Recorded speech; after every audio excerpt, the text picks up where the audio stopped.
Olá para você que me acompanha aqui no canal, seja muito bem-vindo, muito bem-vinda a mais um conteúdo, a mais um vídeo aqui do canal, nessa série especial onde a gente está abordando os filmes, os melhores filmes aí do século XXI, pelo menos na opinião aí dos críticos consultados pelo periódico norte-americano The New York Times. Essa é uma lista que saiu ainda no primeiro semestre agora de 2025, aonde esse jornal decidiu reunir uma série de críticos, de influenciadores da área cinematográfica, né? Pessoas que compõem o meio cinematográfico, e perguntou para elas: gente, olha só, a gente está chegando a um quarto de século.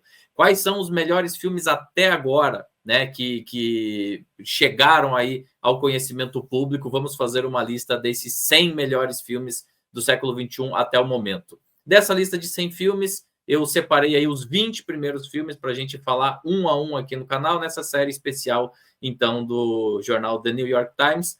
Vários deles, a maioria deles, inclusive, tem aí um histórico nos prêmios da academia, mas nem todos, como a gente vem vendo aí ao longo desses últimos episódios. Meu nome é Felipe Aureliuk, para você que eventualmente ainda não me conheça, eu sou crítico de cinema e também cineasta, formado em cinema pela Universidade Federal Fluminense, e desde 2017 comando esse projeto, Meu Tio Cinéfilo, que se chamava Meu Tio Oscar, para a gente dar mais peso ainda para a temporada de prêmios, né? Para aquele período do ano onde todas as atenções se voltam para os grandes prêmios televisionados, né? E que tem mais mídia. Claro que a joia da coroa é a cerimônia do Oscar, então você tem aqui no canal, nos nossos arquivos aí, disponível aí uma análise dos filmes indicados a melhor filme, não só desses últimos anos, desde que a gente existe, mas também de toda a história do prêmio. Ainda temos aí algumas temporadas a cobrir, mas tem um grande acervo já disponível lá para você, se você desejar assim. Também temos aí vídeos com debates sobre como foram essas cerimônias, e você está mais do que convidado a se inscrever no canal, a dar joinha nesse conteúdo, a deixar o seu comentário aqui nesse vídeo sobre o canal, sobre esse vídeo que a gente está falando, sobre a conversa que a gente está tendo aqui, né, ao lado do meu convidado, que eu já vou apresentar logo, logo. E se você já faz parte desse espaço, vai ser também muito bacana se você puder fazer parte do programa de membros, para me ajudar também a aumentar a capacidade de produção desse conteúdo, para a gente chegar cada vez em mais pessoas. Beleza, pessoal? Então é isso. Hoje a gente já está chegando no 6º episódio dessa série, né, iniciada... aliás, desculpa, no 7º episódio dessa série iniciada, né, com o 20º colocado. E eu vou apresentar, então, agora para vocês uma ficha corrida, por assim dizer, do nosso próximo título a ser apresentado aqui. Então, tá aí na tela de vocês, os melhores filmes do século XXI, segundo o The New York Times. Hoje falaremos de Bastardos Inglórios, que é o 14º colocado aí dessa lista. É um filme norte-americano, lançado aí nos cinemas comercialmente no ano de 2009 e dirigido por Quentin Tarantino. Já já falaremos disso, mas o Tarantino que explodiu aí para os olhos do mundo ainda na década de 90 e que depois ali nos anos 2000 só se consolidou, só ficou cada vez mais forte, vamos dizer assim, né? Ficha corrida aqui do filme, eu sempre trago esses dados aqui para a gente ter um pouco como referência. Na Rotten Tomatoes, que é uma agregadora de opiniões de diversos críticos de cinema, esse filme ele tem uma aprovação de 89%, bem alta. No Metacritic, que é um outro agregador da crítica, a nota é um pouco mais baixa e até me surpreende, isso é um pouco incomum, tá, gente? Normalmente a diferença de conceito entre o Rotten Tomatoes e o Metacritic não é muito maior do que 5, 6, 7 pontos. Nesse caso aqui a gente tem 20 pontos de diferença. O Metacritic ele vai da nota 0 à nota 100, então ele está ali com a nota 69. Tem uma certa disparidade aí com o Rotten Tomatoes, que é uma outra base de dados. De qualquer forma, é uma nota que ainda pode ser considerada bem razoável, né? E na plataforma IMDb, que aí não é só com críticos de cinema, também com usuários de uma forma geral, ele tem uma nota bastante alta, né? A nota 8,4, numa escala que vai de 0 a 100. Então, isso, no mínimo, revela que a gente tem uma divisão aí em relação a esse filme, né? As qualidades desse filme entre os críticos, E o público ama de paixão de uma forma geral, a nota 8,4, 8,4 é bem alta. Inclusive, na época que a gente está gravando isso, que é finalzinho de outubro de 2025, Bastardos Inglórios está em 68º na classificação geral do IMDb. É uma posição bastante honrosa. Indo mais para o lado econômico da coisa, levantei a ficha desse filme e ele teve um orçamento de 70 milhões de dólares, bastante dinheiro aí para você poder botar esse projeto em pé.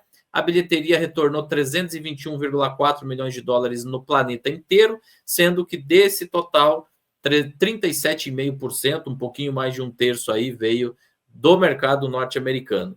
Né? Se pegar todos os filmes daquele ano, 2009, Bastardos Inglórios ficou na 20ª colocação como a maior bilheteria global daquele ano, tá? E o lançamento, e que o tornou elegível para aquela temporada de prêmios, aconteceu no dia 19 de agosto de 2009, ou seja, já no início do segundo semestre do ano de 2009. Bom, dito isso, né, dada essa contextualização, essa ficha técnica bem simplificada aí para a gente começar a entender sobre qual filme estamos falando, eu vou então convidar o meu convidado, né? Vou chamar o meu convidado para fazer parte aqui do nosso papo de hoje. Vocês que conhecem ele muito bem, já esteve aqui em outros 2 episódios e que retorna para a gente falar aqui sobre Bastardos Inglórios. Ele que além, obviamente, de um colega querido, também um grande amigo, já participou de vários espaços aqui, seja ao vivo, seja gravado, enfim, de tudo quanto é jeito, lives, vídeos, gravações, debates e tudo mais. Ele que é doutor em Estética e História da Arte pela Universidade de São Paulo, ninguém menos do que Doni Correia. Vou chamar ele para cá. Fala, Doni, tudo bem com você? Tudo bom, meu querido? Tudo bom, gente? É sempre um prazer retornar aqui ao meu tio cinéfilo, reencontrar o Felipe, conversar sobre cinema, falar sobre Oscar, né? Eu que sempre fui muito voltado para a crítica e para o estudo do cinema europeu clássico e tal. Desde que comecei a participar desse canal, renovei aí os meus conhecimentos, sempre aprendo muito participando aqui com o Felipe, com o pessoal todo, com os convidados que ele traz, com as lives que a gente faz, com a cobertura das transmissões do Oscar que a gente participa também. Então é sempre um prazer estar aqui contigo, meu querido. Imagina, é uma grande alegria poder contar contigo, com o teu conhecimento, com a tua bagagem cinematográfica acima de tudo aí em mais essa discussão. Doni, a gente vai avançando na lista, né? A gente já está aí no 14º colocado, na 14ª posição, e finalmente a gente chegou no título de um desses caras que meio que está no imaginário popular, pelo menos da cinefilia internacional, como esse diretor que chegou com 2 pés no peito ali ainda na década de 1990 e que boa parte, e que, claro, foi só amadurecendo desde então, e que deixou vários filmes muito marcantes para a cultura popular como um todo. Assim, uma pergunta inicial para a gente começar a pensar aqui, Doni. Bastardos Inglórios, a gente assistindo hoje, né, quase 20 anos depois, né, mais de 15 anos depois do lançamento dele. Eu lembro na época de ter me impressionado bastante e de realmente considerar esse um dos filmes mais legais aí do Tarantino, da carreira toda dele. Como é que você vê hoje Bastardos Inglórios nessa filmografia que é tão estudada e tão repercutida aí no meio da cinefilia? Você usou um termo bacana, né? Pra gente que é cinéfilo, é um dos filmes mais legais dele, mais divertidos, né? A gente se diverte acima de tudo, né? E eu me lembro que na época, quando o filme foi lançado, já tinha me impressionado também muito o filme. Eu vi no cinema, né? Assim que saiu, eu tava lá. Na época eu trabalhava na Casa das Rosas, ali na Avenida Paulista. Atravessei a rua, entrei no shopping ali, falei, eu vou ver esse filme agora. Maravilhoso. Porque eu queria muito ver, né? Falava, o Tarantino tem essa coisa, ele faz uns intervalos enormes entre um filme e outro, né? O que atiça, né, a nossa curiosidade enquanto cinéfilos e quem é fã do Tarantino para saber o que vem por aí, porque por que demora tanto, né? Se demora tanto é porque vem um arrasa-quarteirões aí, né? E eu, desde então e até hoje, revendo o filme Já vi algumas vezes depois de ter visto no cinema, mas revendo para esse bate-papo, eu acho que é o filme que inaugura a fase de maturidade do Tarantino, né? Porque se a gente pegar os primeiros filmes da década de 90, lá, o Cães de Aluguel, e depois Pulp Fiction, que são filmes bem interessantes, eu acho que Pulp Fiction ainda é, né, o filme mais brilhante dele, assim, mas isso é uma referência bem particular, bem emocional, né? Memória afetiva, né? Aí Sem tem dúvida. Jack Brown, que ele tentou, de alguma forma, sair um pouco daquele estigma que ficou em cima dele, sobre o filme que não tem uma linha cronológica definida, que tem ultraviolência, etc. Não foi um filme que foi muito bem recebido na época e os fãs, né, não entenderam muito bem a pegada. Eu ainda acho que daqui 50 anos Jack Brown vai ser considerado o clássico máximo do Tarantino. Não sei por que eu tenho essa impressão, porque é aquele que destoa, né? Mas aí a gente entra nos anos 2000 com Kill Bill volume 1 e 2 e depois A Prova de Morte. Eu acho esses 3 filmes, Felipe, não sei se você vai concordar comigo, o pessoal aí que tá vendo a gente, não sei se concordam, mas eu acho que é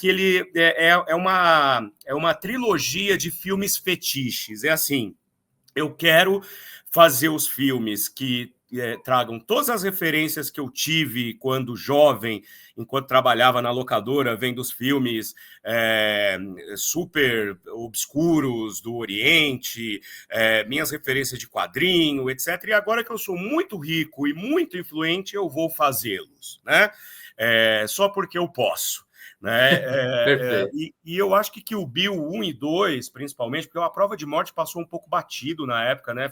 Daquele projeto junto com o Robert Rodrigues, Grindhouse, né? Que eram 2 longas, que não eram muito longas, num pacote só. Acho que esse fetiche que o Tarantino tem, né, com o cinema drive-in, com as grindhouses, com os com os cinemas de arte, né, norte-americanos, estão muito impressos ali nesses 3 filmes, mas Kill Bill 1 e 2 envelheceram muito rápido. Até no final da década de 2000, eles já tinham envelhecido um pouco, assim, sabe? É uma impressão pessoal minha, sabe? Eu gostei muito do Kill Bill Volume 1, principalmente, né? O 2, ele é mais existencial, ele é mais, né? É mais em cima, assim, da construção, da psicologia dos personagens. O 1 é porrada, tiro, porrada e bomba, do começo ao fim, né? Mas assim, eu achava ok, legal, bacana, tal, mas criou um hype, né? A primeira década de 2000, todo mundo é Kill Bill, Kill Bill, Kill Bill. Mas quando ele vem com Bastardos Inglórios, eu acho que ele sedimenta uma característica que ele já mostrava, o Tarantino já mostrava desde lá de trás, né? Mesmo em Cães de Aluguel, que é assim, ele não tem pressa para esculpir a narrativa do filme.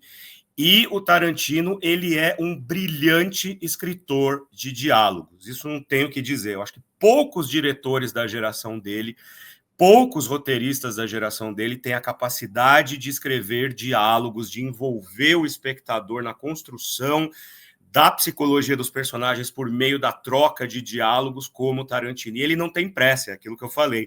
Ele vai te jogando aquela cena inicial do Bastardos Inglórios, aquilo é assim para colocar na parede, assim, é moldurado. Absolute Cinema, né, Doni? Absolute Cinema, né? Porque assim, ele parte da coisa mais ordinária, comezinha e cotidiana possível e vai construindo, e vai construindo, e vai colocando uma pecinha aqui, outra pecinha ali, um gesto, aquela coisa dos dois cachimbos, né? O cara vai fumar o cachimbo, o outro tira um cachimbo maior. Olha como eu bato o pau na mesa aqui, né?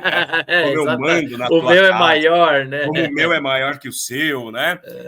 E vai construindo, e vai construindo. E o filme inteiro é assim, né? E aí a gente pode pensar, isso chega uma hora que dá uma cansada, porque o filme é grande, né? O filme é longo, tal, né?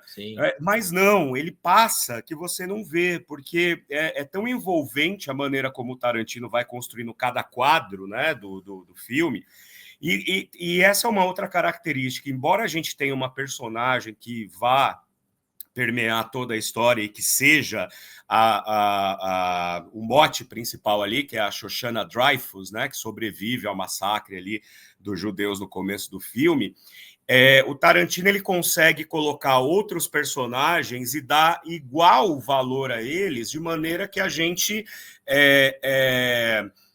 não fique assim sentindo que um personagem apareceu, mas não foi muito bem explorado, outro personagem apareceu, porque assim, o nome do filme é Bastardos Inglórios. Quando a gente vê o nome do filme, a gente pensa, bom, então a história principal é sobre o pelotão, né, do Aldo, né, que é o Brad Pitt lá. Mas não, né? Quer dizer, se a gente for quebrar o filme em segmentos, eles são dos personagens, quer dizer, um personagem maior, né, um corpo de personagens ali dentro de um panteão muito maior, né? E também acho interessante que é aí que o Tarantino começa a desenvolver essa ludicidade cinematográfica que eu acho muito bacana, que é contar a história como a gente gostaria que tivesse acontecido. Né? Que ele vai fazer isso em Bastardos Inglórios, depois ele vai fazer isso agora em Era Uma Vez em Hollywood, quer dizer, dar aos personagens históricos o final que a gente gostaria de ter dado, né? Então, além de tudo, ele ainda atiça a catarse do espectador de uma maneira como poucos cineastas sabem fazer. O Tarantino, eu acho que faz muito bem nesses grandes intervalos dele de um filme para o outro, porque esses intervalos dão a ele a possibilidade, de fato, construir com calma e com todo o talento dele, né? Essas histórias e esses discursos, esses diálogos, monólogos, etc., que tanto encantam a gente, né? Então, essas são as minhas impressões iniciais aí. Não, mas é perfeito, Doni, porque eu acho que você conseguiu resumir aí nessa tua primeira colocação o por que é um filme tão bom, né? Eu acho que nessa lista aí, esse é um filme que está muito bem colocado, tá? Nessa lista. Eu gosto bastante, eu lembro de ter me chocado positivo, não é chocado no sentido de decepcionado, mas me surpreendido muito lá na época. Não surpreendido no sentido de, olha, que eu não esperava que viessem coisas que eu já achava que o Tarantino iria fazer. Mas no sentido de, cara, isso é cinema. Isso aqui é realmente o porquê. Se você precisa explicar para alguém a força narrativa de uma história, como é que ela pode ser potencializada através de um bom filme, mostre Bastardos Inglórios para essa pessoa. E é uma declaração de amor ao cinema também, né? Porque o cinema é um personagem importante no filme, né? Exatamente. Então é um filme de cinéfilo e barra cineasta, feito para cinéfilos, mas também para o público em geral. Eu mostrei a nota lá no início do IMDb. É um filme que todo mundo gosta de assistir. Vamos falar, um dos elementos primeiros aí que você citou, Doni, foi o roteiro. E, cara, de fato, eu acho que assim, para você criar ambiência através de diálogo, realmente não tem para ninguém. O Tarantino é um dos maiores que nós temos. Lá em Pulp Fiction a gente já via isso, né? A gente já via isso. Mas, cara, tem uma cena aí que enfim, a maioria dos diálogos aí são maravilhosos, mas tem aquela cena onde eles estão naquele porão, aquele diálogo ali dos né, que um aponta a arma para o outro por baixo da... Cara, aquilo para mim, sério, na boa, Dona, se fosse para eleger uma cena de construção dramática, narrativa, através de diálogos da história do cinema, eu colocaria ela com uma dessas cenas. Não sei o que você acha. Não, eu acho que é perfeita ali. Bom, esse filme é cheio de pérolas, né? Você tem a cena inicial, você tem a cena do Strudel, né? Você tem a cena... não à toa o Christoph Waltz está nessas duas, né? Do Strudel na cena inicial. Mas essa do bar, que eles estão lá, né? Não, é de uma maestria, porque, de novo, né? O Tarantino ele pega uma cena cotidiana, comum, sei lá, os caras da ocupação alemã estão tomando lá uma cachaça no boteco e jogando aquele jogo de adivinhar quem sou eu, né? Quer dizer, uma coisa assim, você fala, meu, da onde o cara tira isso? Uma coisa tão boba, né? Que você banal, fala, né? Banal, exatamente. Achou a palavra que eu estava tentando achar até agora. A coisa mais banal de todas. E começa a construir um enredo ali, né? enredo no sentido de história e que vai enredando também os personagens até a hora que o cara se trai por causa de um gesto, cara. E da onde que ele foi tirar essa pesquisa para descobrir que na Alemanha você faz assim para falar 3 e não assim, né? Você faz esse gesto em todos os lugares do mundo, mas na Alemanha você faz assim, né? E é isso que trai ele e dá aquele... Aí sim entra de novo, né? Porque é o Tarantino maduro, mas ele não solta a mão do Tarantino. Do adolescente, né? Do adolescente Tarantino ali na videolocadora. Dessa cena extremamente cerebral do ponto de vista da construção dos diálogos e tal, aí já vira a carnificina que a gente está acostumado a ver nos primeiros filmes dele, né? Porque é a assinatura dele, né? Só que não sobra nem falta, assim, sabe? É uma coisa assim na medida. E aí, quando chega, né, o Aldo com o seu batalhão conversando com um soldado lá embaixo e tal, pô, aquilo é maravilhoso. Essa cena é, de fato, um dos pontos mais altos do filme ali, né? Sem dúvida, Doni. E outra coisa que me chama muito a atenção e que talvez faça esse filme parecer irresistível para todo mundo é o seguinte, cara, o objetivo final de tudo é matar nazista. Cara, quem que é contra essa ideia? Ninguém é contra essa ideia. Né? Aí já ganha, né? Assim, pelo menos eu espero que a maioria das pessoas, né? Só essa coisa. Tanto é que a cena final. Bom, a gente vai dar spoiler aqui, porque também, né? Claro, já estamos falando de um filme de 16 anos aí, né? Exato. Mas depois de todo o espetáculo visual, literário, musical, porque, de novo, né? O Tarantino ele traz as trilhas sonoras dos mestres, né? Ele ressignifica temas famosos do cinema, de western principalmente, colocando isso num filme sobre a Segunda Guerra, e você fala, mas será que vai dar certo? Na mão dele dá, né? E aí a cena final, que é aquela coisa do Aldo olhando para o Donnie Donowitz ali, né? E falando, não é o Donnie Donowitz, é um outro soldado dele ali, falando, essa aqui é a minha obra-prima, né? Botando lá a suástica na testa do Hans Landa, né? Que é ótimo isso, né? Quer dizer, é outra sacada genial do roteiro que ele fala, né? Quer dizer, o Brad Pitt, ele várias vezes ele fala, quando a guerra acabar, você que é nazista vai tirar sua roupa, vai pendurar ela, vai tirar seu uniforme e ninguém vai saber que você é nazista. Não pode ficar assim. Então você vai levar a marca de que você é um nazista pro resto da sua vida. É maravilhoso isso, maravilhoso, cara. É catártico, cara. Né, cara? Catártico. Quantas vezes a gente já não saiu, principalmente de 2018 para cá, com vontade de marcar uma suástica na testa de um ou de outro, né? Para falar assim, vocês nunca se esqueçam quem são essas pessoas, né?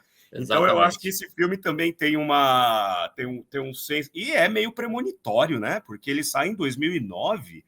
Pois é, Doni, aí que eu ia chegar nesse... Foi muito legal você ter puxado esse fio, porque a gente percebe uma onda, né, reacionária internacional partir ali de, sei lá, uns 5 anos depois, ali, metade 2012, da década... 2012 na Europa já começa a ficar esquisito e aí vai, né? E vai indo. Eu não sei se isso aí foi uma mera coincidência, pode ser, a gente não tem como saber, ou se o Tarantino já estava sentindo, né? Tem a questão também da história ser um pouco cíclica, né, Doni? A gente sabe que vai e volta, né? A gente já falou isso algumas vezes e acho que muitas vezes em vários filmes aqui. Toda obra de arte, o Kandinsky dizia isso, né? Toda obra de arte é filha do seu tempo e mãe dos nossos sentimentos, né? Então, quer dizer, mesmo que não houvesse ainda ali uma onda de reacionarismo acontecendo, que ia acontecer na década seguinte, né? A partir de 2011, 12, 13, 14, acho que começou aí, né? Consolidou de fato essa onda reacionária no mundo de uma forma geral, mas de alguma forma isso, né, tá ali pairando, né? E o artista é o antena da raça, é a antena da raça, né? O Décio Pinhatari já falava e capta as tendências, né? Se a gente pegar artistas assim que são extremamente sensíveis, né? E o Tarantino, apesar dele ser um mala dando entrevista, chato pra caramba, arrogante pra cacete. Arrogante pra cacete, mas aí aquela arrogância que você até passa um pano que você fala, meu, ele pode, né, cara? Ele Então, realmente assim, já se provou, né? Exatamente, né? Ele já provou que ele pode, né? Então, dane-se, tem outros diretores aí muito piores que acham que são o máximo e tal, e falam bosta, né? Mas o Tarantino, ele pode ser essa espécie de entidade, né? Porque o Tarantino parece que ele não existe na vida real, ele é uma coisa virtual, assim, né? Ele, quando aparece, é um acontecimento, né, Dani? Sempre, né? Exatamente, aquela coisa de 1,95 m de altura, né? 120 quilos hoje em dia, né? Branco, né? Pálido, assim. Ele é um personagem, né? Ele em si é um personagem, né? Mas eu acho que isso que ele capta em Bastardos Inglórios, que depois essa onda de reacionarismo viria depois, eu estava falando, né? Eu acho que acontece em outras ocasiões. Por exemplo, se a gente pega aqui na época 2007, estreou Tropa de Elite 1. Em 2010 vinha Tropa de Elite 2. Também são filmes que, de certa forma, estão antevendo o que ia acontecer depois. Então, eu acho que fenômenos como esse acontecem em termos da arte, em termos depois, quando a gente olha para trás, é que a gente identifica isso, né? Na hora parece que é uma coisa, um filme sobre Segunda Guerra Mundial, bacana, tal, né? Gosto do tema. Depois você vai analisar, passados aí, né, 16 anos, você fala, caramba, né? Quanta coisa tinha ali que parecia que era uma superação daquele momento histórico que está sendo tratado do filme, e, na verdade, ainda não tinha nem começado de novo. Não, nem começado. E agora que a gente está recuperando esses filmes, cara, a gente teve Onde os Fracos Não Têm Vez, 2007 também. Quer dizer, um pouquinho até antes. Claro que é uma pegada diferente, não é exatamente a mesma coisa, mas já é um feeling ali do que viria pelos anos seguintes. Mas, Doni, voltando um pouquinho no Bastardos em si, a gente falou muito da questão ali do roteiro, de como a obra está conversando ali com o seu tempo, e você já deu uma boa pincelada nas qualidades da direção propriamente dita. Por que isso?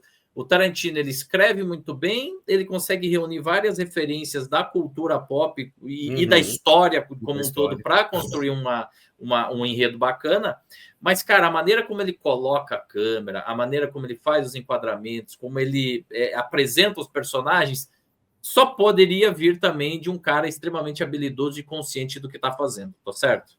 Sem dúvida, né? Eu acho que a direção e a decupagem deles são outros dois aspectos muito importantes, né? A forma como... E olha que esse filme, ele, do ponto de vista da técnica, né, da decupagem, ele é até bem conservador, assim, né? Ele vai trabalhar uma decupagem bem tranquila, né? Não é aquela coisa do Kill Bill, não é aquela coisa do próprio Pulp Fiction e tal, né?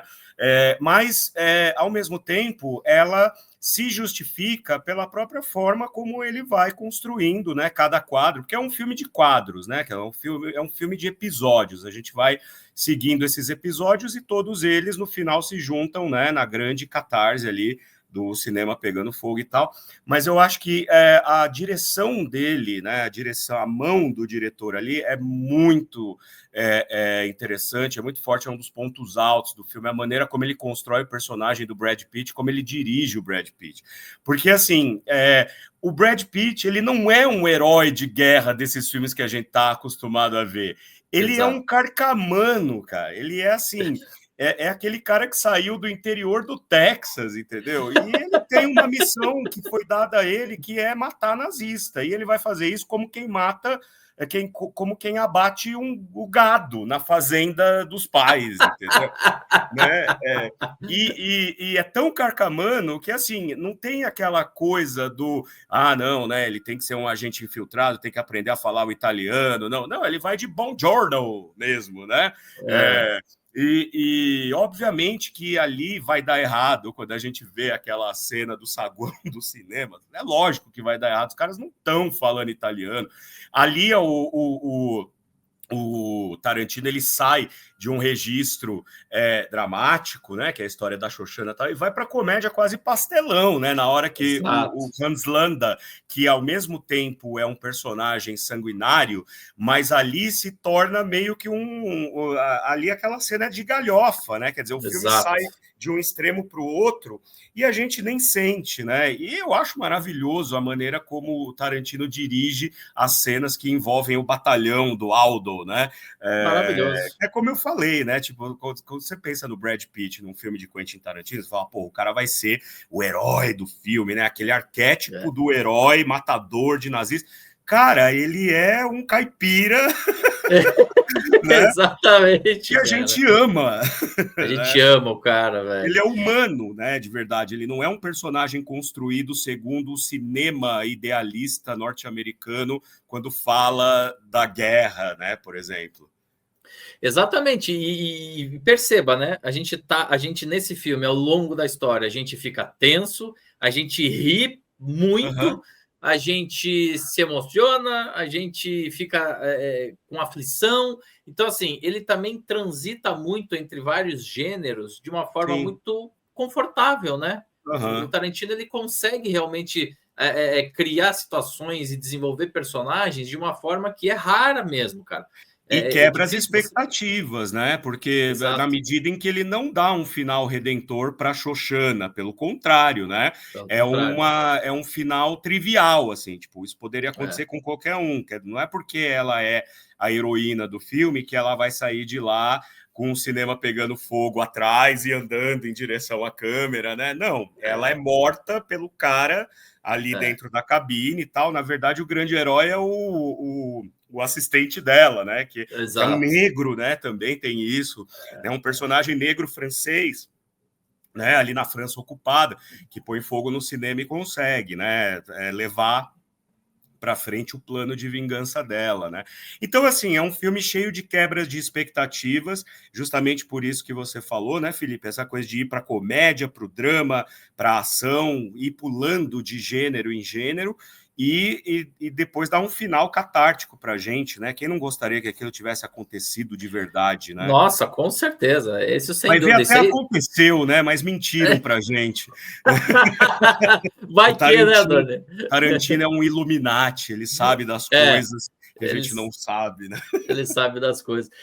Doni, pensando nisso tudo que a gente acabou de construir, esse raciocínio, você diria que talvez, então, esse seja um filme onde você tem um Tarantino já maduro o suficiente, com respeitabilidade o suficiente para ter recurso suficiente para fazer o melhor que ele poderia ter feito naquela época? Porque para mim, sim, para mim é isso. Esse é um filme, assim, cara, sem tirar nem pôr, realmente, se não for o melhor, é um dos melhores aí da filmografia dele, né?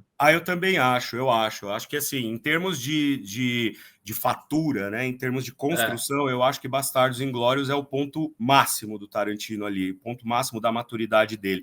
Memória afetiva, como eu já falei, é Pulp Fiction. Porra, adolescente, começando a gostar de cinema, querendo ser cineasta, todo mundo queria ser Tarantino nos anos 90, né? Exato. No final dos anos 90, ali na segunda metade dos anos 90. Mas Bastardos Inglórios eu acho que é um momento de genialidade do Tarantino que eu não vejo ele repetindo nos filmes seguintes da mesma forma. Por exemplo, Django Livre eu já acho um filme mais arrastado, eu já acho um filme bem maduro. Eu ainda gosto, tá? Eu ainda gosto, também mas gosto. eu tenho que admitir que não tá longe, já tá tá bem abaixo. Tá longe da maestria do Bastardos Inglórios. Os Oito Odiados é um filme que eu gosto mais que Django, mas é um filme difícil também. É um filme mais difícil, né? Mais hermético. É mais hermético, ele é um filme é um drama de câmara, né? Se passa ali dentro de um negócio todo ali, os personagens e tal. E Era Uma Vez em Hollywood, cara, assim, eu gosto daquela coisa de novo, né? De reler o fim dos fatos históricos, né? Mas eu também não acho um filme tão, né? Assim, foi muito aclamado, tá? Mas eu não acho um filme tão genial. Eu acho que o ponto máximo do Tarantino, assim, aquele estado de graça que todo grande diretor tem em algum momento da sua vida, né? Se você pegar grandes diretores da história, você sempre vai ter um filme assim que fala, meu, esse aqui, ele estava iluminado quando fez esse filme. Eu acho que é Bastardos Inglórios, no caso do Tarantino. Sem dúvida. Doni, vamos dar uma olhadinha aqui em como é que foi a performance dele lá na temporada de prêmios, Bora. mais especificamente no Oscar. Eu sempre trago aqui também essa parte estatística, então vamos dar uma olhadinha aqui.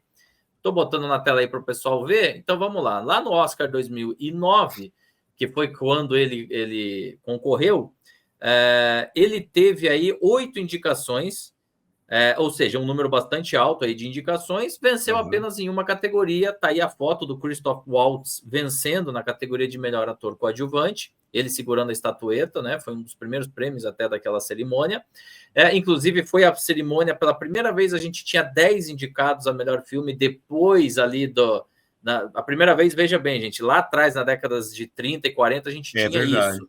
Mas depois de muitas décadas, voltou a ter 10 indicados justamente nessa temporada, e aí ele estava indicado para melhor filme, melhor direção, né, e melhor roteiro original para o Tarantino, melhor montagem, melhor fotografia, edição de som, mixagem sonora. Esses todos ele não venceu, mas venceu na categoria melhor ator coadjuvante para o Christoph Waltz. Muito bem merecido, por sinal, né?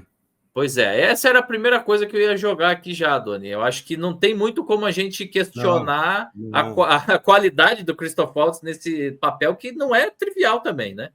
Não, é um papel super delicado, né? E um papel que, assim, é um passo mais para cá ou mais para lá, você estereotipa, né? Você transforma em mais um personagem nazista de filmes que falam sobre a Segunda Guerra Mundial. E o Christoph Waltz, ele é maravilhoso, né? Ele consegue ir justamente dessa tirania, né? Dessa alma fria, dessa alma desgraçada, né? Para um registro cômico, caricato, né? E ali no final, né? No final, eu até essa última vez que eu vi o filme, Felipe, eu te confesso que ali depois eu fiquei pensando, né? O final ele parece que é um pouco apressado, né? Parece. Mas, pensando bem, na verdade, não. Ele obedece mesmo a linha, né? O desenvolvimento do personagem, a hora que o cara, ele é tão megalomaníaco que ele acha que ele vai conseguir negociar o fim da guerra, né? E ganhar uma casa em Miami, e cidadania norte-americana e tal. Meu, você tá lidando com os caras que até anteontem matava boi no Texas, entendeu? Você não tá lidando, né? Você não tá lidando, é aquilo que eu falei agora há pouco, você não tá lidando com diplomata, né? Não é a Suíça, você não tá sentado na mesa discutindo diplomacia, você tá falando com os caras que foram treinados para matar, né? Então é muito interessante, né? A variação da interpretação do Christoph Waltz dentro desse espectro que é o personagem Hans Landa, né?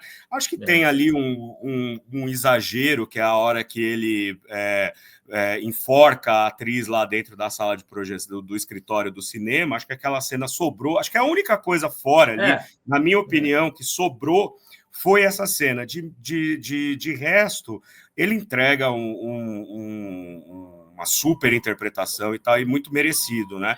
Coisa que ele não conseguiu repetir, eu acho, pelo menos no Django Livre, né? Eu acho que o personagem dele no Django Livre é meio apagadinho, assim, né? É meio apagadinho. E ainda tem a questão da dificuldade com a língua, né? Ele não fala só um idioma ao longo do filme, né? Ele fala vários idiomas. Ele fala vários idiomas, né? Porque o Christoph Waltz é austríaco, né?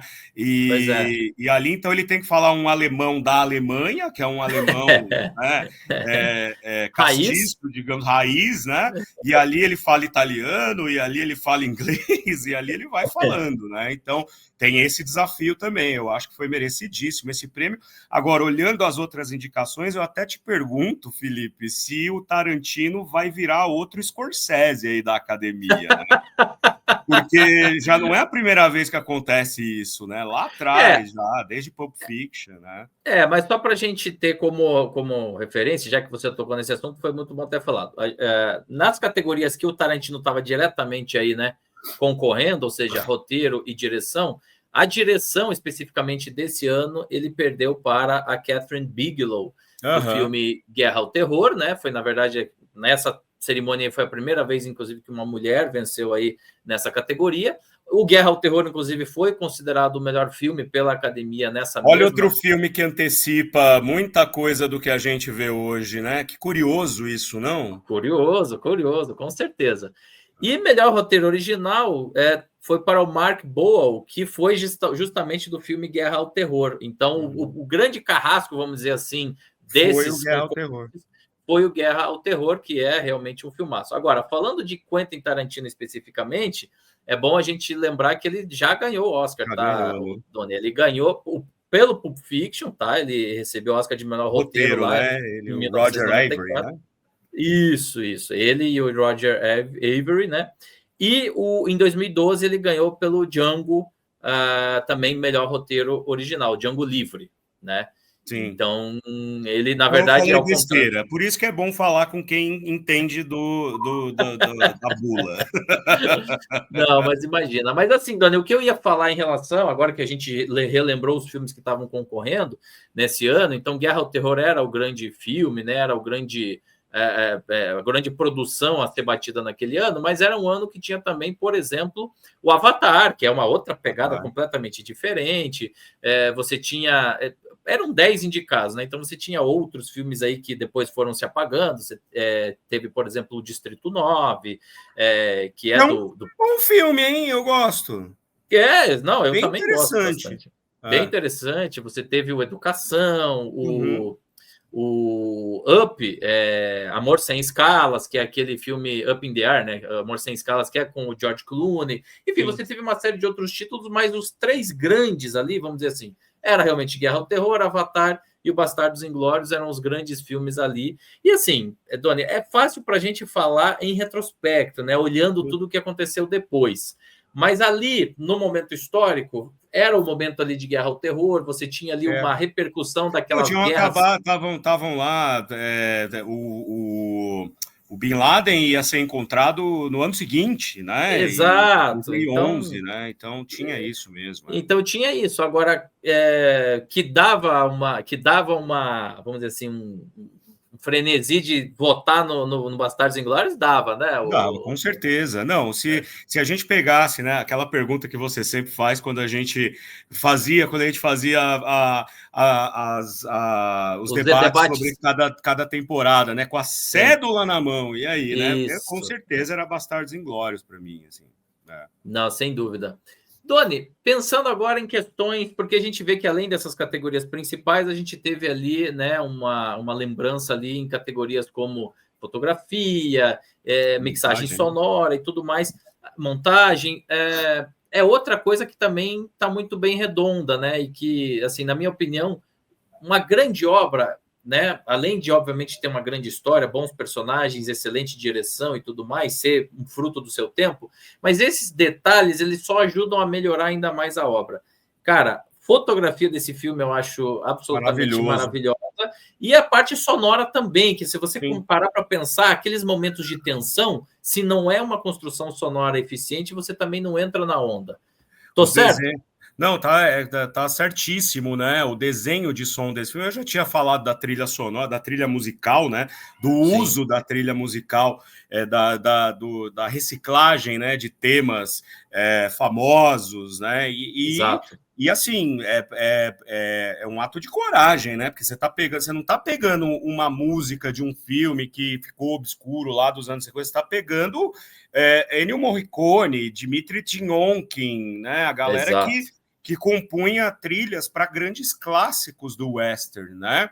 Exato. E de outros filmes e tal. Então, assim, além de tudo, um ato de coragem. No caso do Tarantino, nesse filme é um ato de arrogância, mas, de novo, a gente perdoa porque é o Tarantino, né? Eu acho que em nenhum momento ele deve ter pensado assim, pô, né? Será que eu pego, será que não? Ele deve ter pensado, eles vão me agradecer e tinham que beijar meus pés por eu fazer esse tipo de coisa, né? Mas o desenho de som, em geral, ele é muito bem construído, porque ajuda não, né? Na verdade, compõe uma harmonia para trazer momentos de tensão, momentos de de alívio cômico, momentos de ação, né? Aquela coisa do bastão, aí sim, do Donnie Donowitz, né? Eu não me esqueço o nome dele, porque afinal de contas, né? Donnie Donowitz, né?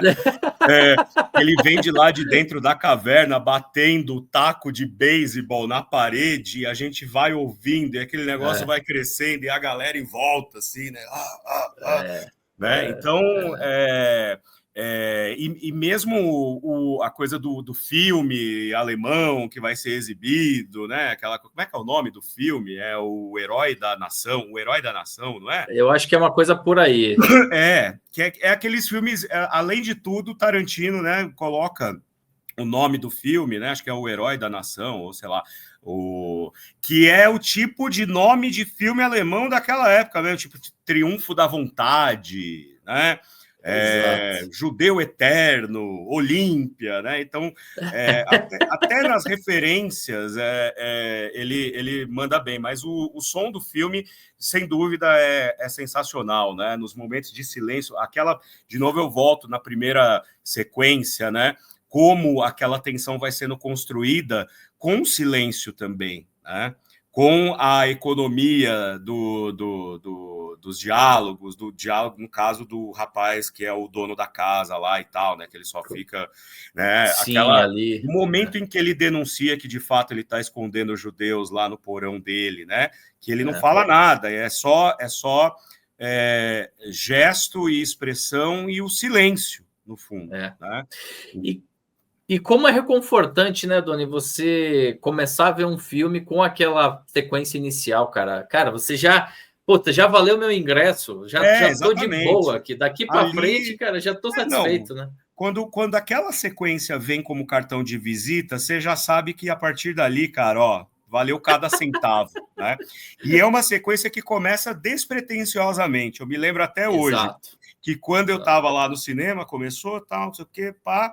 Aí começa aquela sequência, o cara entra, eu pensei comigo, puta, mas sério, né? Que tipo, porra, cadê, né? Um bagulho explodindo, uma coisa, é Tarantino, cara. E aí o negócio vai e te pega e vai.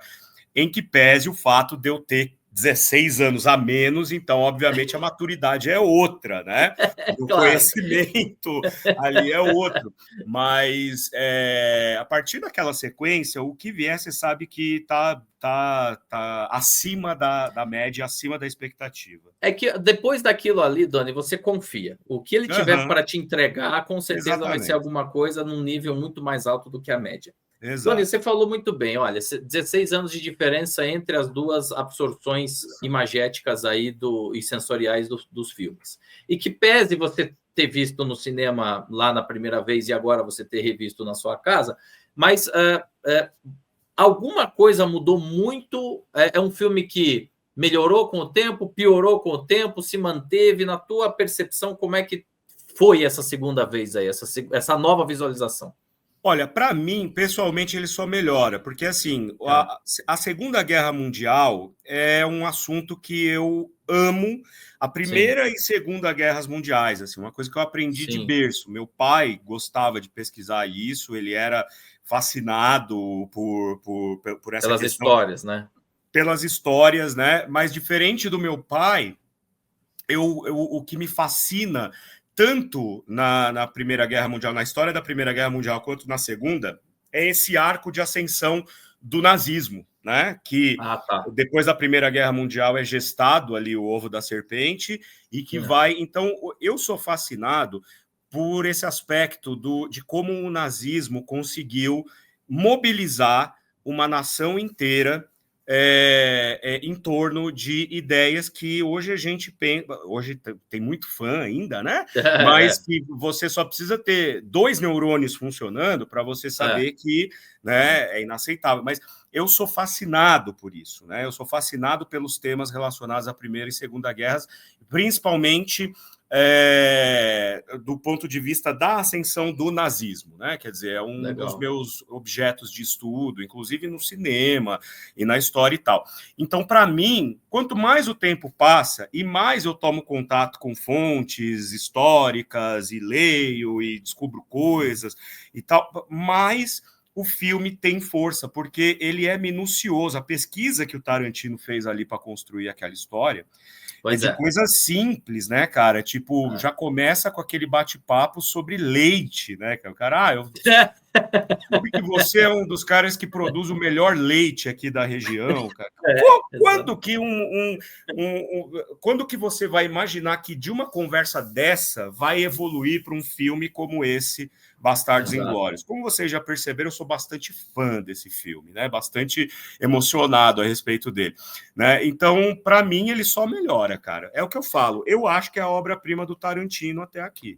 Né? Perfeito, Doni. Eu ainda iria complementar dizendo que você fazer um filme que é amplamente aceito pelo público, que é divertido para quem assiste, e ao mesmo tempo tem essa densidade histórica e essa excelência técnica / artística, é raro, viu, Doni? É muito raro. Com certeza. E tem um outro aspecto que eu acho importante dizer. O Tarantino, ele nem titubeou em tocar num tabu que é o Hitler, cara. Exato. Entendeu? Né? Exato. As representações de Hitler, elas vão sempre naquela linha, por exemplo, de A Queda, que é aquele filme de 2002, se eu não me engano, né? 2002. Por aqui, mas mas é por depois. Aí, né? Com uma interpretação brilhante do Bruno Ganz, né? Maravilhosa. O cara foi de anjo do Wim Wenders ao Hitler, né? O Bruno Ganz, né? E o Tarantino, ele nem titubeia em pegar um tabu que é o Hitler, né? A figura de Hitler e tal, e primeiro dar uma escrachada nele, porque ele é um histriônico idiota no filme, né? É 2004, tá, Doni? 2004. Isso. Maravilhoso A Queda também, né? Então ele transforma o Hitler no histriônico, tal, né? Quer dizer, existem outras paródias do Hitler e tal, mas eu acho que o grande mérito é ele pegar o Hitler e dar o final que todo mundo queria dar e ninguém nunca teve coragem de colocar isso, né? E ele fala, bom, todo mundo queria que isso tivesse acontecido. Alguém vai ter que fazer isso. Então, que seja eu, né? Vou fazer eu. E funciona de maneira sensacional, né? E para o Goebbels também, né? Aquele pulha. Outro pulha, né? São muito bons, né? No papel do Goebbels e do Hitler, né? Não, sem dúvida. E você ainda. E tudo isso com 70 milhões de dólares, ou seja, para fazer do jeito que ele queria fazer. Com o dinheiro que ele precisava para fazer isso. Mas agora esse orçamento, você me corrija se eu estiver errado, Felipe, não é um orçamento muito alto, né, naquela época. Não, claro, assim, óbvio que não é qualquer um que consegue essa grana, mas por ser o Tarantino, ele já tinha a capacidade de captar mais do que isso, sabe? Então, assim, realmente não é... Agora, vamos também pensar o seguinte, com exceção do Brad Pitt, que já tinha um cachê alto na época, o Christoph Waltz não era o Christoph Waltz de hoje, que realmente custa caro. Então, assim, boa parte da grana foi realmente para as questões técnicas, e óbvio que o Tarantino pegou uma boa parcela disso aí para ele, sem dúvida nenhuma, mas ele também, né, teve a função de direção e roteiro, né? Então, no mínimo, em 2 direções, e óbvio que ele também se envolve muito na produção como um todo. Então, tá muito justo. Agora, você falando ali das representações de Hitler, automaticamente também me vem aí na cabeça, e eu sempre gosto de mencionar isso, o grande ditador do Chaplin, que teve culhão para fazer isso em 1940, Doni, não em 2009. Exatamente, né? Eu acho que foi talvez a primeira e última vez que alguém teve culhão para fazer um negócio desse, antes de Bastardos Inglórios, né? Que é aquela coisa do... Mas é que ali, você vê, né? Ali... No caso do Chaplin, era uma paródia flagrante, né? Tanto é que não é o Hitler, é o Adenoid Hynkel, né? Que é o ditador de Tomânia, né?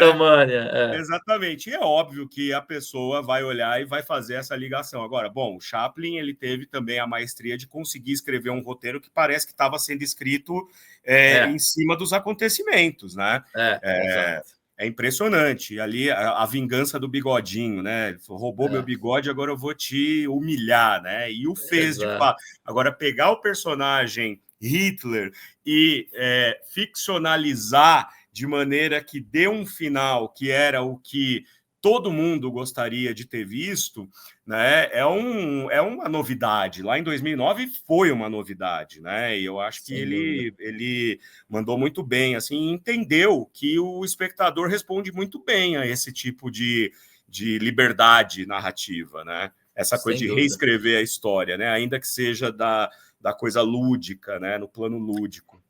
Agora, Doni, vamos lá. Agora que a gente chegou à conclusão que realmente é o melhor filme aí da filmografia do Tarantino, será que ele vai trazer alguma coisa para a gente ainda? Tomara, né? Porque ele tem talento para isso, né? Tem. Ele estava aí, né, escrevendo o roteiro de O Crítico, né? Que ele fala que vai ser o último filme dele, né? Ele vai se aposentar depois do 10º filme e tal, não sei o quê. E acho que vai mesmo, né? Porque a excentricidade dele ele Desses, né? cumpre, né? As questões excêntricas que ele fala. Aí ele falou que ele parou de escrever porque queria ver o crescimento do filho dele, queria participar do E é crescimento justo, ali né? é justo, e não precisa, né? Se for por causa de grana, se É, for por causa é, de popularidade, não precisa, né? é, Nós é que precisamos mais de trabalhos dele para. E aí exato. parece que teve um lance que o roteiro de O Crítico tinha vazado, né? E aí parece que ele transformou isso num romance. Eu acho que até foi publicado, não foi? Ele publicou aí um romance um tempo atrás, que eu acho Teve, que eu não sei o se é Crítico. exatamente o que É, era para ser o roteiro, mas eu teve uma também não estou publicação aí. inteirado a respeito disso, né? Mas eu acho que vai ser o próximo projeto dele. Agora não se sabe quando será. Até acho que 1 ano ou 2 atrás estava previsto para 2025. A gente está acabando 2025 aí, nada, né? Então vamos esperar que talvez 2027, quem sabe, né? Quem sabe? Mas tem esse projeto que eu acho que vai ser bem interessante, porque o Tarantino, um cineasta que ele não é unanimidade, ele divide opiniões, ele é uma pessoa polêmica, fazer um filme sobre crítico cinematográfico vai ser maravilhoso, principalmente para mim, que, né, é o meu ofício, né? Exato, a gente Para que gente vive que é disso crítico, também, né? pesquisador, né? E é cruel isso, né, Doni? Porque a gente está, de certa forma, numa posição confortável. Quando a gente assiste, a gente está julgando É, necessariamente um trabalho alheio, que às vezes a gente não tem essa profundidade para exato. entender os desafios que esse realizador teve para fazer alguma coisa, né? Sem dúvida, sem dúvida. É isso. É complicado. Esperemos. Esperemos. Doni, vamos lá. Aproveitando que a gente está chegando aqui no finalzinho, então queria pedir para você reforçar aí os seus canais de contato, as Opa, suas redes sociais e falar um pouquinho também da sua última obra, né? A sua mais recente obra aí, você que é escritor, né? E além de pesquisador, e acabou de lançar um livro essencial para a história do cinema brasileiro sem sobre um dos dúvida. cineastas mais maravilhosos aí do século XX. Por favor, o espaço é seu. Obrigado, Felipe. Gente, quero convidar vocês, né, para me seguirem no meu arroba lá no Instagram. O meu Instagram é voltado justamente para postagens envolvendo arte e cinema, que são as duas áreas em que eu transito aí na parte da crítica e da pesquisa, além de lecionar, obviamente, né? Em setembro deste ano, lancei, aliás, já havia sido lançado, já estava disponível no mercado antes, né? Desde julho deste ano, O Cinema de Walter Hugo Cury, que é esse meu livrão aqui, sucesso de público e crítica aqui e na galáxia toda, graças a Deus. O livro lançado pela Cossack, que você pode adquirir no site da própria editora Cossack ou na Amazon ou nas melhores casas do ramo, né? Eu fico muito feliz porque pela primeira vez um livro meu é distribuído largamente em livrarias físicas, né? Algo tão difícil hoje em dia. Mas convido vocês porque é um livro que me tomou 6 anos, né, de pesquisa, escrita até publicar, e resgata justamente o cinema desse diretor brasileiro, Walter Hugo Cury, tão importante aí, paralelo ali, né, contemporâneo do cinema novo, que acabou sofrendo um apagamento muito por conta do filme da Xuxa, Amor Estranho Amor, não por causa da Xuxa, mas porque ela estava no filme e depois aí o filme acabou sendo embargado, etc. E o Cury ficou muito marcado, mas ele tem obras maravilhosas, como Noite Vazia, As Amorosas, As Deusas, enfim, Eros, o Deus do Amor. Então, vocês podem conferir, né, o livro ou na Amazon ou no site da própria COSAC, e lá no meu canal também, Uma Teia de Ideias, aqui no YouTube, né, que é um canal que eu estou reformulando ele, para 2026 vem coisa nova aí, mas lá tem muito material já que vocês podem consumir, tá bom? Maravilha, Doni. Parabéns mais uma vez aí por essa publicação. A gente já comentou em outros episódios aí, né, até dessa série aqui, né, o quanto é um trabalho importante. E eu já te falei reservadamente também a respeito disso, né, do quanto é um trabalho aí extenuante e que a gente sabe, a gente que escreve sabe, né, o quanto toma para fazer direito, né, Doni? Para fazer um roteiro direito e um livro também. Né? Exatamente. Tem que, né? Não, para fazer direito toma tempo, né? A historiografia do cinema brasileiro tem uma deficiência de material, né, Felipe? Acho que a gente já falou sobre isso também, né? É difícil você ver livros saindo o tempo inteiro sobre a história do cinema brasileiro. Então, eu fico muito feliz, né, de ter conseguido colocar no mercado esse trabalho, né?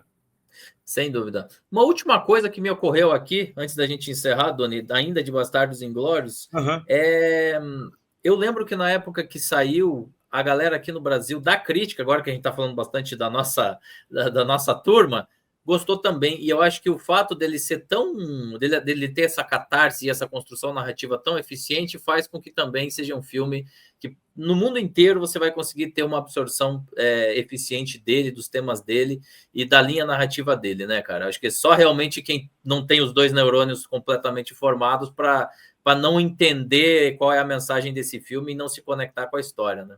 Sem dúvida alguma, né? Eu acho que foi, de fato, bastante reverenciado na época, acho que ainda é reverenciado, conheço bastante gente, né, colegas aí do meio, que também compartilham dessa minha opinião e da nossa opinião aqui que a gente conversou a respeito de ser um filme que é o ponto máximo, né, do Tarantino.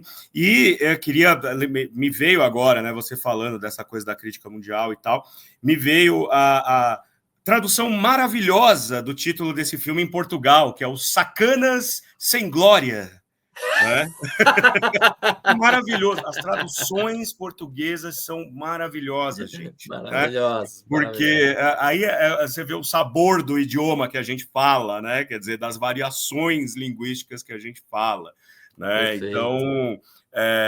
às vezes a gente sacaneia os tradutores brasileiros, mas tem os nossos amigos ali da Europa também não estão muito atrás. Não estão muito atrás, não, né? Agora eu não sei, né? Uma coisa que eu não sei, porque assim, você sabe que tem um filme chamado Bastardos Inglórios, que é um filme de guerra dos anos 70, né? Se eu não me engano. Que é um filme norte-americano. Eu não sei se o Tarantino se baseou também nesse filme, né? Ou se ele escreveu outra coisa completamente diferente. Isso é uma coisa que eu nunca parei para ir atrás, assim, para pesquisar. Também não sei, mas ele sendo nerd do jeito que a gente sabe que certamente tem alguma coisa ali, né? Tem alguma coisa ali, eu acho que não é à toa, não. Videolocadora, né? Não é à toa, não. Provavelmente tem alguma coisinha a ver com isso. Exato. Bom, gente, para você que nos acompanhou nesse episódio, já te convido a estar conosco aí no próximo da série. A gente acabou de falar, então, do 14º da lista. Eu vou colocar aqui na tela o próximo episódio para vocês já se prepararem. No próximo episódio dessa série, a gente vai falar sobre o 13º filme da lista, que é Filhos da Esperança, filme de 2006, produção norte-americana, com direção de Alfonso Cuarón. Filhos da Esperança, que traz aí uma visão um pouco apocalíptica do futuro. Enfim, tem muita coisa aí para ser falada. Esse também foi um que eu vi no cinema 20 lá anos depois fala do nosso presente, né? Assim, tem uma visão apocalíptica do futuro. Nada do que a gente já não esteja passando 20 anos depois do filme, né? Pois é, basicamente isso, né, Doni? É impressionante como a gente roda e acaba voltando sempre para os mesmos lugares, né? Exatamente. De certa forma, né? É isso. Enfim. Mas é isso, gente. Obrigado a você, então, que nos acompanhou. Se inscreva aqui no canal, deixe o sininho ligado para receber todas as notificações e deixe também o teu comentário, a tua opinião sobre esse papo aqui nos comentários. Visite também lá o Uma Teia de Ideias, o @Doni Correia lá no Instagram, fique à vontade. E te espero aqui, então, para a gente falar sobre Filhos da Esperança no próximo episódio aqui dessa série dos melhores filmes do século XXI, pelo menos de acordo com o The New York Times. É isso, gente. Um forte abraço, beijos e até a próxima. Tchau. Beijo, gente. Tchau, tchau.